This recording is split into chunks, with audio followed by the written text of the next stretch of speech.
امام مالک رحمۃ اللہ علیہ نے بیان کیا، ان سے اسحاق بن عبداللہ بن ابی طلحہ نے کہ انہوں نے انس بن مالک رضی اللہ تعالی عنہ سے سنا، انہوں نے کہا کہ ابو طلحہ رضی اللہ تعالی عنہ مدینہ میں انصار میں سب سے زیادہ مالدار تھے، اپنے کھجور کے باغات کی وجہ سے، اور اپنے باغات میں سب سے زیادہ پسند انہیں بیرہا کا باغ تھا۔ یہ باغ مسجد نبوی کے بالکل سامنے تھا، اور رسول اللہ صلی اللہ علیہ وآلہ وسلم اس میں تشریف لے جایا کرتے اور اس کا میٹھا پانی پیا کرتے تھے۔ انس رضی اللہ تعالی عنہ نے بیان کیا کہ جب یہ آیت نازل ہوئی، لن تنالوا البر حتی الخ، یعنی تم نیکی کو اس وقت تک نہیں پا سکتے جب تک تم اپنی پیاری سی پیاری چیز نہ خرچ کرو۔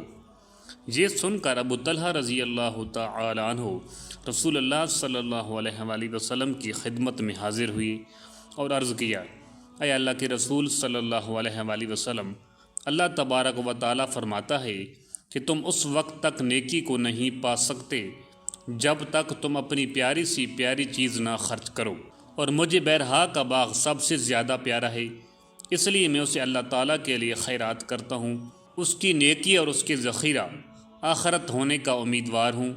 اللہ کے حکم سے جہاں آپ مناسب سمجھیں اسے استعمال کیجیے۔ راوی نے بیان کیا کہ یہ سن کر رسول اللہ صلی اللہ علیہ وآلہ وسلم نے فرمایا، خوب، یہ تو بڑا ہی آمدنی کا مال ہے، یہ تو بہت ہی نفع بخش ہے، اور جو بات تم نے کہی میں نے وہ سن لی، اور میں مناسب سمجھتا ہوں کہ تم اسے اپنے نزدیکی رشتہ داروں کو دے ڈالو۔ ابو طلحہ رضی اللہ تعالی عنہ نے کہا، یا رسول اللہ، میں ایسا ہی کروں گا۔ چنانچہ انہوں نے اسے اپنے رشتہ داروں اور چچا کے لڑکوں کو دے دیا۔ عبداللہ بن یوسف کے ساتھ اس روایت کی مطابقت روح نے کی ہے، یحییٰ بن یحییٰ اور اسماعیل نے مالک کے واسطے سے رابخ کی بجائے راخ نقل کیا ہے۔ صحیح بخاری حدیث نمبر 1461۔ زید بن اسلم نے خبر دی، انہیں ایاز بن عبداللہ نے، اور ان سے ابو سعید خدری رضی اللہ تعالی عنہ نے بیان کیا کہ رسول اللہ صلی اللہ علیہ وآلہ وسلم عید الاضحیٰ یا عید الفطر میں عیدگاہ تشریف لے گئے، پھر نماز کے بعد لوگوں کو واعظ فرمایا اور صدقہ کا حکم دیا، فرمایا، لوگو صدقہ دو۔ پھر آپ صلی اللہ علیہ وآلہ وسلم عورتوں کی طرف گئے اور ان سے بھی یہی فرمایا کہ عورتوں صدقہ دو، کہ میں نے جہنم میں بکثرت تم ہی کو دیکھا ہے۔ عورتوں نے پوچھا کہ یا رسول اللہ، ایسا کیوں ہے؟ آپ نے فرمایا، اس لیے کہ تم لعن و طعن زیادہ کرتی ہو اور اپنے شوہر کی ناشکری کرتی ہو۔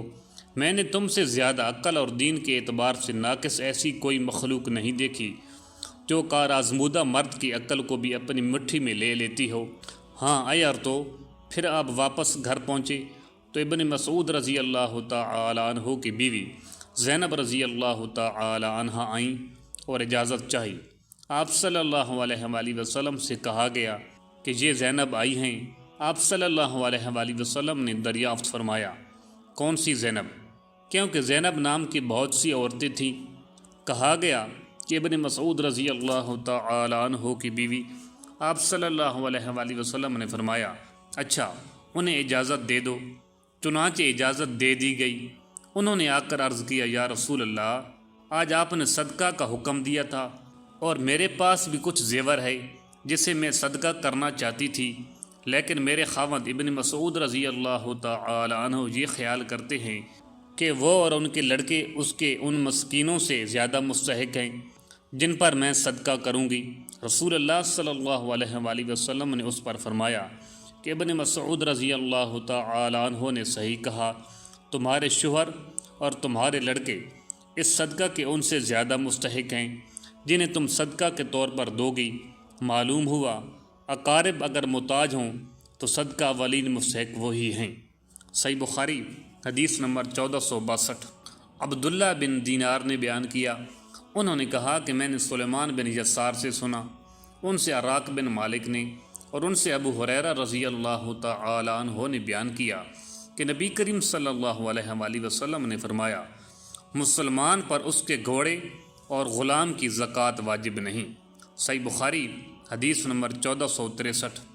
یحییٰ بن سعید نے بیان کیا، ان سے خصیم بن اراق بن مالک نے، انہوں نے کہا کہ مجھ سے میرے باپ نے بیان کیا، اور ان سے ابو ہریرہ رضی اللہ تعالی عنہ نے نبی کریم صلی اللہ علیہ وآلہ وسلم کے حوالے سے دوسری سند، اور ہم سے سلیمان بن حرب نے بیان کیا، کہا کہ ہم سے وہیب بن خالد نے بیان کیا، کہا کہ ہم سے خثیم بن عراق بن مالک نے بیان کیا، انہوں نے اپنے باپ سے بیان کیا، اور ان سے ابو ہریرہ رضی اللہ تعالی عنہ نے کہ نبی کریم صلی اللہ علیہ وآلہ وسلم نے فرمایا، مسلمان پر نہ اس کے غلام میں زکوٰۃ فرض ہے اور نہ گھوڑے میں۔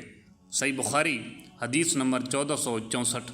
عطا بن یسار نے بیان کیا، اور انہوں نے ابو سعید خدری رضی اللہ تعالی عنہ سے سنا، وہ کہتے تھے کہ نبی کریم صلی اللہ علیہ وآلہ وسلم ایک دن ممبر پر تشریف فرما ہوئے، ہم بھی آپ کے ارد گرد بیٹھ گئے۔ آپ صلی اللہ علیہ وآلہ وسلم نے فرمایا کہ میں تمہارے متعلق اس بات سے ڈرتا ہوں کہ تم پر دنیا کی خوشحالی اور اس کی زیب و آرائش کے دروازے کھول دیے جائیں گے۔ ایک شخص نے عرض کیا، یا رسول اللہ، کیا اچھائی برائی پیدا کرے گی؟ اس پر نبی کریم صلی اللہ علیہ وآلہ وسلم خاموش ہو گئے۔ اس لیے اس شخص سے کہا جانے لگا کہ کیا بات تھی؟ تم نے نبی کریم صلی اللہ علیہ وآلہ وسلم سے ایک بات پوچھی، لیکن حضور صلی اللہ علیہ وآلہ وسلم تم سے بات نہیں کرتے۔ پھر ہم نے محسوس کیا کہ آپ صلی اللہ علیہ وآلہ وسلم پر وحی نازل ہو رہی ہے۔ بیان کیا کہ پھر حضور صلی اللہ علیہ وآلہ وسلم نے پسینہ صاف کیا جو وحی نازل ہوتے وقت آپ کو آنے لگتا تھا۔ پھر پوچھا کہ سوال کرنے والے صاحب کہاں ہیں؟ ہم نے محسوس کیا کہ آپ صلی اللہ علیہ وآلہ وسلم نے اس کے سوال کی تعریف کی۔ پھر آپ صلی اللہ علیہ وآلہ وسلم نے فرمایا کہ اچھائی برائی نہیں پیدا کرتی، مگر بے موقع استعمال سے برائی پیدا ہوتی ہے، کیونکہ موسم بہار میں ایسی گھاس بھی اگتی ہیں جو جان لیوا یا تکلیف دہ ثابت ہوتی ہیں۔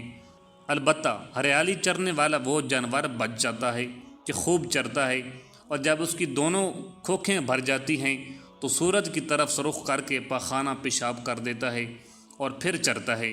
اسی طرح یہ مال و دولت بھی ایک خوشگوار سبزہ زار ہے، اور مسلمان کا وہ مال کتنا عمدہ ہے جو مسکین، یتیم اور مسافر کو دیا جائے، یا جس طرح نبی کریم صلی اللہ علیہ وآلہ وسلم نے ارشاد فرمایا، ہاں اگر کوئی شخص زکوٰۃ حقدار ہونے کے بغیر لیتا ہے تو اس کی مثال ایسے شخص کی سی ہے جو کھاتا ہے لیکن اس کا پیٹ نہیں بھرتا، اور قیامت کے دن یہ مال اس کے خلاف گواہ ہوگا۔